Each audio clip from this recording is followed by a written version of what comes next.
galit sa nangyaring pagkinap kay dating Pangulong Rodrigo Duterte.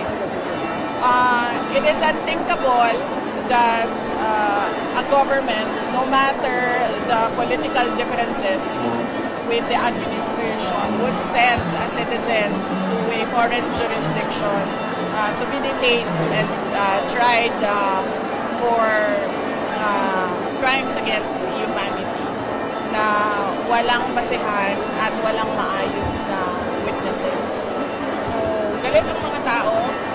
Isang taon na sila galit at hindi uupa yung galit hanggang hindi mabalik dito sa Pilipinas sila dating Pangulong Rodrigo.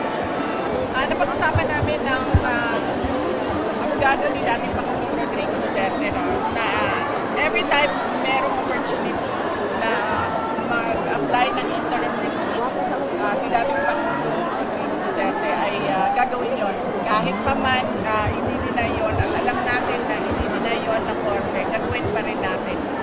Nagpapasalamat ako sa ating mga kababayan, sa lahat ng mga Pilipino ngayon na nakikisa kay dating Pangulong Rodrigo Duterte sa pag-kidnap sa kanya, sa injustice na ginawa sa kanya. Isang Pilipino na kinidnap ng gobyerno, dinala sa ibang bansa para doon ay ikulong.